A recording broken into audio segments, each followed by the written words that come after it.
Hello friends, स्वागत है आप सभी का आपके अपने यूट्यूब चैनल में। एसएससी जीडी की लास्ट 10 दिनों में सबसे ज़बरदस्त तैयारी आपको करवाई जाएगी इस चैनल पे। तो जिन्होंने भी अभी तक चैनल को सब्सक्राइब नहीं किया है तो फटाफट से एक साथ चैनल को सब्सक्राइब कर लीजिए और बेल आइकन को भी ऑन कर लीजिए अगर आपको एसएससी जीडी की अंतिम 10 दिनों में सबसे अच्छी तैयारी करनी है। तो आज के वीडियो में आपके लिए टॉप 40 जीके जीएस के प्रश्न लेकर आए हैं और ये प्रश्न अगर आपने नहीं पढ़ा है तो आपने समझिए कुछ भी नहीं पढ़ा है, क्योंकि इन 40 क्वेश्चन का आप लेवल देखिएगा, लेवल बिल्कुल मैच करता है एसएससी जीडी के प्रीवियस एग्जाम्स के लेवल से। तो ये प्रश्न आपके लिए मस्ट डू है एग्जाम से पहले करना। 100% सिलेक्शन के लिए आप पूरा वीडियो जरूर देखा कीजिए। अगर आप वीडियो को स्किप करते हैं और जो भी क्वेश्चन आप स्किप कर देते हैं हो सकता है वही क्वेश्चन आपके एग्जाम में आ जाए, इसलिए वीडियो को पूरा एंड तक जरूर देखा कीजिए। तो चलिए आज का वीडियो शुरू करते हैं। फर्स्ट क्वेश्चन आपके स्क्रीन पे, साथ साथ में आपको भी आंसर करना है। सभी के आंसर लास्ट में कमेंट में पढ़ता हूँ। फर्स्ट क्वेश्चन दिया है, deflation is a situation in which, अपस्फीति जो है एक ऐसी स्थिति है जिसमें क्या होता है। इकोनॉमिक्स का क्वेश्चन और हूबहू मैच करता है आपके एग्जाम के लेवल से। देखिए, जो अपस्फीति है ना, ये एक ऐसी स्थिति होती है जिसमें वस्तुओं की जो कीमतें हैं उनकी कीमतों में गिरावट आती है, इसलिए जो पैसे का मूल्य है वो बढ़ जाता है। The value of money is increasing. Option यहाँ पे सी आपका यहाँ पे बिल्कुल राइट आंसर होगा। सभी को आंसर करना है, साथ साथ में कमेंट में सभी के आंसर पढ़ूंगा लास्ट में। अगला क्वेश्चन, 1970 में केंद्रीय बजट किसने पेश किया था। Very very important question. Who presented the union budget in 1970। 1970, देखिए 1970 और 71 में जो है ना, फर्स्ट फीमेल फाइनेंस मिनिस्टर थी इंदिरा गांधी जी, इसलिए इन्होंने ही, इंदिरा गांधी जी ने ही 1970 में केंद्रीय बजट को पेश किया था। तो राइट आंसर क्या होगा, ऑप्शन सी हो जाएगा। और ध्यान रखिएगा, ये भारत की प्रथम महिला वित्त मंत्री भी हैं। अगला क्वेश्चन देखिए, लोकतंत्र में सबसे महत्वपूर्ण प्रणाली कौन सी होती है। Which is the most important system in democracy. लोकतंत्र में काफ़ी प्रणालियां हैं जिसमें जो सबसे इम्पोर्टेंट है वो पॉलिटिकल होता है। राजनीतिक जो प्रणाली है ये सबसे महत्वपूर्ण है, क्योंकि इसमें हमें आज़ादी होती है कि हम कोई सी भी राजनीतिक पार्टी चुन सकते हैं। ऑप्शन यहाँ पे बी आपका यहाँ पे राइट आंसर हो जाएगा। ठीक है, नेक्स्ट क्वेश्चन देखते हैं। What is the system of local self government in the Panchayati Raj setup. Panchayati Raj में स्थानीय स्वशासन की व्यवस्था क्या है। तो पंचायती राज जो व्यवस्था है, इसमें जो स्थानीय स्वशासन की जो व्यवस्था है ना, वो त्रिस्तरीय कहलाती है। गांव पे है, ब्लॉक स्तर पे भी है और जिला स्तर पे भी है, इसलिए इसको त्रिस्तरीय बोलते हैं। ठीक है, तो ऑप्शन बी यहाँ पे आपका राइट आंसर होगा। वीडियो में आगे बढ़ूँ उससे पहले बता दूं, जिन्होंने भी अभी तक इस सेशन को लाइक नहीं किया है तो जितने भी लोग वीडियो देख रहे हैं एक साथ वीडियो को लाइक कर दें और शेयर कर दें अपने सभी दोस्तों तक वीडियो पहुंचाने के लिए। और ऐसा वीडियो रोजाना सबसे पहले देखने के लिए चैनल को आप जरूर सब्सक्राइब करके बेल आइकन ऑन कर लीजिए रोजाना वीडियो देखने के लिए। अगला क्वेश्चन, गांधी जी ने असहयोग आंदोलन वापस क्यों लिया था। Gandhi ji withdrew the non cooperation movement due to Chaura Chauri incident. जो चोरा चोरी कांड हुआ था 1922 में, इसके बाद गांधी जी ने तुरंत असहयोग आंदोलन को वापस ले लिया था। ऑप्शन ए राइट आंसर होगा। असहयोग आंदोलन शुरू हुआ था 1920 में, इसे वापस लिया गया 1922 में।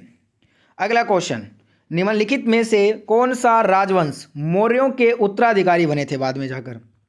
देखिए, which of the following dynasty succeed the Mauryas.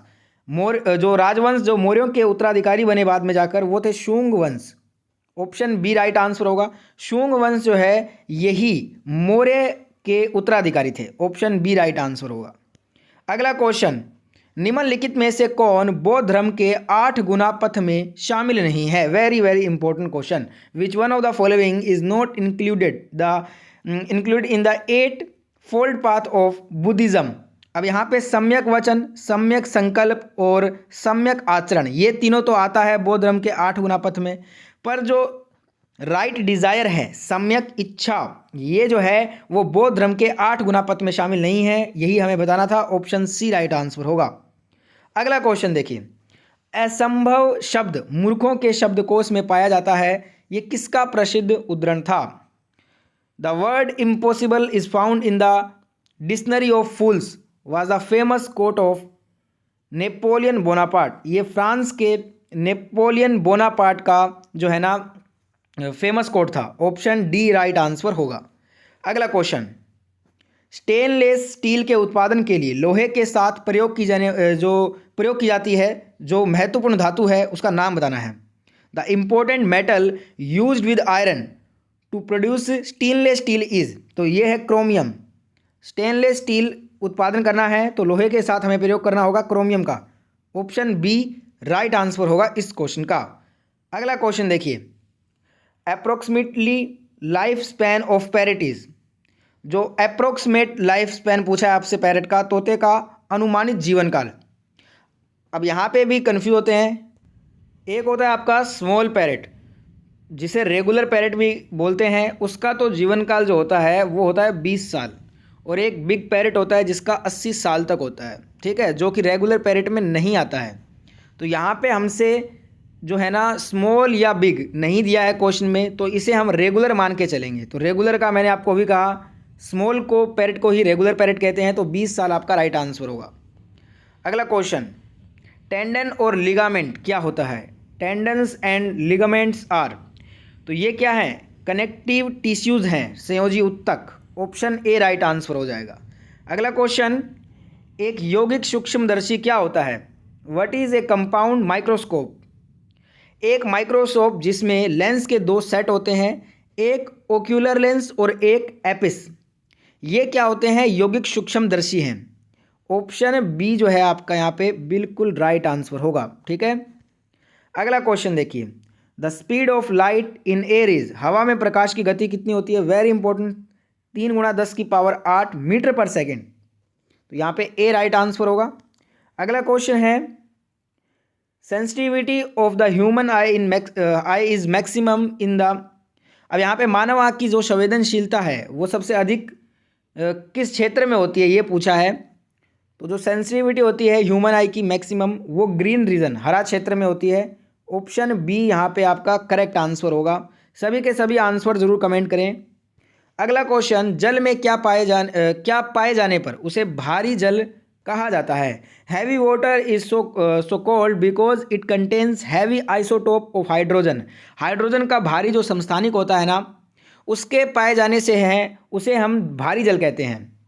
अगर जल में हाइड्रोजन का भारी समस्थानिक मौजूद है उसमें, तो उसे हम भारी जल कहेंगे। और भारी जल का सूत्र आपको पता है D2O होता है। अगला क्वेश्चन देखिए, glass is soluble in, glass घुलनशील होता है। ये आपका हाइड्रोफ्लोरिक एसिड में जो है वो घुलनशील होता है। ऑप्शन डी राइट आंसर हो जाएगा। अगला question, a collection of HTML pages makes up the dash. HTML पृष्ठों का एक संग्रह है, क्या बनाता है? सबसे पहले तो HTML का फुल फॉर्म क्या होता है? Hyper text markup language. Very important है, फुल फॉर्म याद कर लेना, बहुत बार पूछा गया है। और HTML पृष्ठों का जो एक संग्रह है ना, वो www वर्ल्ड वाइड वेब इसका निर्माण करता है। ऑप्शन सी राइट आंसर होगा। अगला question, acid rain is caused by, अम्ल वर्षा किसके कारण होती है? बहुत ही इंपॉर्टेंट क्वेश्चन है, एग्जाम में बहुत बार आया है। तो ये होती है सोडियम डाइऑक्साइड और सल्फर डाइऑक्साइड के कारण। तो यहाँ पे राइट आंसर क्या हो जाएगा? सॉरी मैंने सोडियम बोल दिया, सल्फर डाइऑक्साइड और nitrogen dioxide. Option D correct answer होगा इस क्वेश्चन का। अगला क्वेश्चन देखिए, मानव छाती की ऊंचाई से 30 सेंटीमीटर या अधिक परिधि वाले पौधे की पहचान के रूप में की जाती है। अब यहाँ पे जो है ना, मानव जो छाती है इसकी ऊंचाई 30 सेंटीमीटर या इससे अधिक परिधि वाले पौधे की जो पहचान है वो औषधीय जड़ी बूटियों के रूप में होती है। ऑप्शन सी करेक्ट आंसर होगा। वेरी इंपॉर्टेंट है, प्लांट्स में ये क्वेश्चन काफ़ी बार आया है पहले भी। अगला क्वेश्चन देखिए, the river known as Padma in Bangladesh is, Bangladesh में पद्मा के नाम से जाना किस नदी को जाना जाता है? तो पद्मा के नाम से गंगा नदी जानी जाती है। ऑप्शन बी राइट आंसर होगा, बांग्लादेश में। अगला क्वेश्चन, ज्वारीय वन मुख्य रूप से मैंग्रोव वनस्पतियों से युक्त पाए जाते हैं। जो ज्वारीय वन है ये मुख्य रूप से सुंदरवन डेल्टा मैंग्रोव वनस्पतियों से युक्त पाए जाते हैं। ऑप्शन सी करेक्ट आंसर होगा। अगला क्वेश्चन है, त्वचा काटने वाले मच्छर के पैर चलन अंग के रूप में होते हैं, कितने होते हैं वो बताना है, पेयर्स के रूप में बताना है हमें। तो टोटल इसमें जो पैर होते हैं वो 6 होते हैं, जिन्हें हम 3 पेयर्स में बांटेंगे, 3 जोड़े के रूप में। ऑप्शन बी राइट आंसर होगा। अगला क्वेश्चन देखिए, for the first time Commonwealth games were played during 1930 इन 1930 के दौरान पहली बार राष्ट्रमंडल खेल कहाँ खेले गए थे? तो ये खेले गए थे कनाडा में, और इस खेल में टोटल 11 देशों ने भाग लिया, जिनमें 400 खिलाड़ी शामिल थे। ठीक है, और ये पहले राष्ट्रमंडल खेल की बात हो रही है। ऑप्शन बी राइट आंसर है। अगला क्वेश्चन देखिए, पाकिस्तानी जनरल नाम बताना है उसका जिसने अपने देश में वर्ष 1999 में सैन्य शासन को लागू किया था। तो ये है परवेज मुशर्रफ। तो परवेज मुशर्रफ जो है ये 2001 से ये 8 तक जो है ना राष्ट्रपति थे पाकिस्तान के, और इन्होंने अपने देश में 1999 में सैन्य शासन मिलिट्री जो है ना वो लगा दिया था, मिलिट्री रूल। तो राइट आंसर ऑप्शन डी हो जाएगा, परवेज मुशर्रफ। अगला क्वेश्चन है, बनारस हिंदू विश्वविद्यालय की स्थापना किसके द्वारा की गई थी? The Banaras Hindu university was founded by. तो ये बात 1916 की है, 1916 में 1916 में इसका जो है ना स्थापना हुआ था, और पंडित मदन मोहन मालवीय के द्वारा इसकी स्थापना की गई थी। ऑप्शन डी राइट आंसर होगा। अगला क्वेश्चन देखिए, Ag एक महंगी मुलायम सफ़ेद और चमकदार धातु का रासायनिक प्रतीक है जिसे आमतौर पर किसके रूप में जाना जाता है? Ag सबको पता होगा, चांदी को बोलते हैं, silver. Option D right answer होगा, और ये विद्युत का सबसे अच्छा चालक भी है, ध्यान रखिएगा। वीडियो अच्छा लग रहा है तो लाइक शेयर जरूर करें वीडियो को। अगला question, who among the following is a famous singer of Hindustani classical music? निम्नलिखित में से कौन हिंदुस्तानी शास्त्रीय संगीत का प्रसिद्ध गायक है? तो ये है Shubha Mudgal. Option A right answer होगा। अगला क्वेश्चन, कानून के एक निश्चित निर्णय को रोकने के लिए किसी व्यक्ति, पार्टी या राष्ट्र का अधिकार कहा जाता है, इसे क्या कहेंगे? The right of a person, party और nation to stop a certain decision for a law is called, इसे बोलेंगे veto power. Option C right answer होगा। अगला क्वेश्चन देखिए, भारत की पहली महिला मुख्य चुनाव आयुक्त कौन थी? Who was the first women chief election commissioner of India? तो ये थी रमा देवी। रमा देवी ये भारत की पहली महिला मुख्य चुनाव आयुक्त थी। अभी हमने पढ़ा था भारत की पहली महिला वित्त मंत्री जो कि इंदिरा गांधी थी, जिन्होंने 1970 का यूनियन बजट भी पेश किया था। अगला क्वेश्चन देखिए, क्रिकेटर का नाम बताना है, इंडियन क्रिकेटर का, जिन्होंने 2006 में पाकिस्तान के खिलाफ मैच के पहले घंटे में एक हैट्रिक ली। ऐसा करने वाले पहले और आज तक के गेंदबाज है वो है इरफान पठान। इन्होंने हैट्रिक लिया था टेस्ट मैच में 2006 जो मैच खेला गया था पाकिस्तान में। ठीक है, ऑप्शन सी राइट आंसर हो जाएगा। अगला क्वेश्चन, सोडियम हाइड्रोक्साइड का उपयोग किसके लिए नहीं कर सकते? Sodium hydroxide is not used for preserving pickle, अचार का संरक्षण के लिए हम इसे यूज़ नहीं करते हैं। साबुन बनाना, अखबार बनाना, धातु घटाना, इन तीनों के लिए हम सोडियम हाइड्रोक्साइड का यूज़ कर सकते हैं, आचार का संरक्षण के लिए नहीं कर सकते। अगला क्वेश्चन है, भारत के निम्नलिखित में से कौन सा इस्पात संयंत्र सार्वजनिक क्षेत्र के अंतर्गत नहीं आता? Which of the following steel plants of India does not come under the public sector? अब देखिए, राउरकेला स्टील प्लांट हो गया, भिलाई इस्पात संयंत्र, Bhilai steel plant, Durgapur steel plant, ये तीनों ही जो है ना वो पब्लिक सेक्टर में आते हैं। वहीं बात कर लें टिस्को की, तो ये जो है प्राइवेट सेक्टर में है। ठीक है, जमशेदपुर झारखंड में स्थित है ये। ऑप्शन ए राइट आंसर होगा। अगला क्वेश्चन है दोस्तों, आपको कमेंट में बताना है कि टिस्को की स्थापना कब हुई थी। देखते हैं कितने जनों को पता है। जिनको पता है कमेंट जरूर कीजिए, बहुत बार हमने चैनल पे ये क्वेश्चन किया है पहले।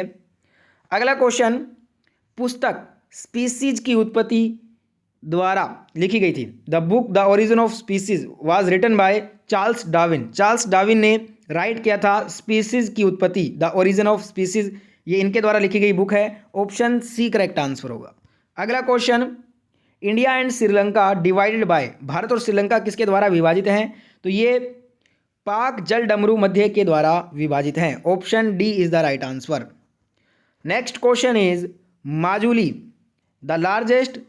यहाँ पे दोस्तों जो माजुली है ना, ये दोस्तों बता दूं आपको, जो द्वीप है ये सबसे बड़ा नदी द्वीप है, और ये जो है ना ये आपका ब्रह्मपुत्र नदी पे बना हुआ है, जो कि असम में पड़ता है। ठीक है, ये भी पूछा जाता है कि कहाँ पे है, ये असम में स्थित है, ध्यान रखिएगा, असम राज्य से। और ये ब्रह्मपुत्र नदी में पाया जाता है और ये सबसे बड़ा द्वीप है। ठीक है, तो ये ध्यान रखिएगा, ऑप्शन सी राइट आंसर होगा। बहुत बार ये क्वेश्चन पूछा जाता है एग्जाम में। अगला क्वेश्चन देखिए, खरीफ की फसलों को उन फसलों के रूप में वर्णित किया जा सकता है जिन्हें किसकी शुरुआत के साथ बोया जाता है। अब जो खरीफ की फसलें हैं ना, इन्हें हम जून और जुलाई में बोते हैं। ठीक है, जून जुलाई बरसात के महीने में, और इनकी जो कटाई है वो नवंबर और दिसंबर महीने में होती है। तो बारिश के समय में इनको बोया जाता है जून जुलाई में, तो ऑप्शन डी राइट आंसर होगा। अगला क्वेश्चन, निम्नलिखित में से कौन संचार प्रणाली का हिस्सा नहीं है। देखिए, जो संचार प्रणाली है ना, कोशिका, नस, धमनियाँ, जो आर्टरीज, वेनिस और जो कोशिकाएं हैं, ये सभी क्या हैं, ये सभी तो संचार प्रणाली का हिस्सा होती हैं। पर जो विली होता है ना, ये संचार प्रणाली का हिस्सा नहीं होता, क्योंकि ये संचार प्रणाली में पाया ही नहीं जाता है। ये आपका छोटी आंत के आंतरिक भाग में पाया जाता है। ऑप्शन टू राइट आंसर होगा। अगला क्वेश्चन वेरी इंपॉर्टेंट, कर लीजिए इस क्वेश्चन को। अगस्त 1858 में ब्रिटिश संसद ने एक अधिनियम पारित किया जिसने कंपनी के शासन को समाप्त कर दिया। इसे क्या कहते हैं। तो इसको हम क्या बोलेंगे, इसको government of India act, Bharat सरकार अधिनियम कहते हैं। इसने क्या किया था, कंपनी के शासन को ही समाप्त कर दिया था। ऑप्शन ए राइट आंसर होगा। अगला क्वेश्चन देखिए, महात्मा गांधी ने 5 मार्च 1931 को संवैधानिक सुधारों की शर्तों पर बातचीत करने पर भारतीय राष्ट्रीय कांग्रेस की ओर से किसके साथ अत्यधिक आधिकारिक बैठक में भाग लिया था। तो ये भाग लिया था इन्होंने लॉर्ड इरविन के साथ। इसे इरविन समझौता भी बोलते हैं और इसे दिल्ली समझौता भी बोलते हैं। ऑप्शन सी राइट आंसर हो जाएगा। अगला क्वेश्चन है, भारत में नीली क्रांति किससे संबंधित है। The blue revolution in India is related to which. तो ये फिश प्रोडक्शन से संबंधित है, मछली उत्पादन से, जिसे हम मत्स्य उत्पादन भी बोलते हैं। ऑप्शन डी राइट आंसर होगा। अगला क्वेश्चन, भारतीय रेगिस्तान किस पश्चिमी क्षेत्र में स्थित है। तो ये स्थित है अरावली हिल्स, अरावली पहाड़ियों में। ऑप्शन डी राइट आंसर हो जाएगा। और आज का होमवर्क क्वेश्चन आपके लिए ये रहेगा, ये होमवर्क क्वेश्चन है, इसका आंसर आप सभी को कमेंट करके बताना है। क्वेश्चन है, निम्नलिखित में से कौन सा सही सुमेलित नहीं है। जो आपको लगता है इनमें से सही सुमेलित नहीं है वो आपको कमेंट करके बताना है। होमवर्क क्वेश्चन है ये। वीडियो अगर अच्छा लगा है तो लाइक शेयर सब्सक्राइब जरूर करें।